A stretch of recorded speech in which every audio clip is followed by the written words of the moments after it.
এইফালে চাই দিয়ক ছাৰ এইপিনে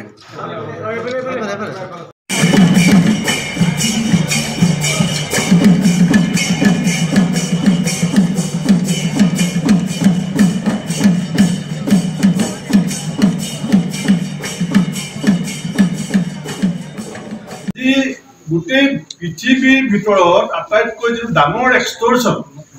বলপূৰ্বক ধন সংগ্ৰহ আপোনাৰ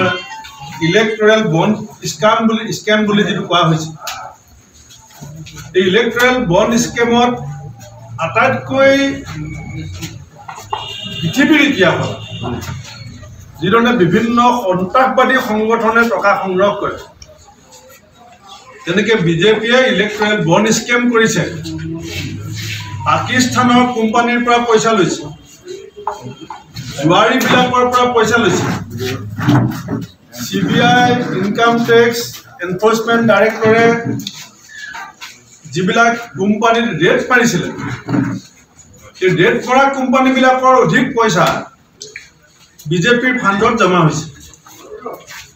আৰু ইলেক্টৰেল বণ্ডৰ জৰিয়তে পলিটিকেল পাৰ্টিবিলাকে যিমান টকা পায় তাৰ 50%তকৈ বেছি টকা বিজেপিয়ে পাইছে আৰু কংগ্ৰেছ এটা প্ৰাচীন ৰাজনৈতিক দল আমি 11% মান পইচা আমি পাইছোঁ আজি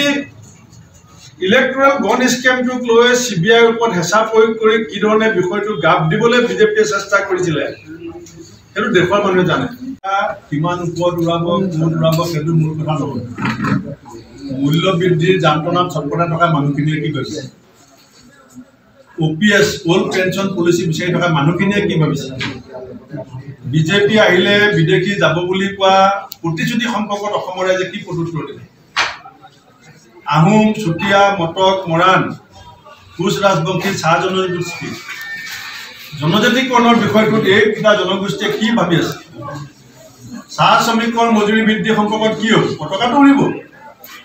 মজুৰি বৃদ্ধি হ'ব নহয় পতাকা কিমান ওপৰলৈ যাব মজুৰি কিমান ওপৰলৈ যাব আপুনি ব্ৰহ্মপুত্ৰ খনন দুইপাৰে এক্সপ্ৰেছ হাইৱে হ'ব নে নহয় হ'বনে নাই চাবলৈ যাব লাগিব আমি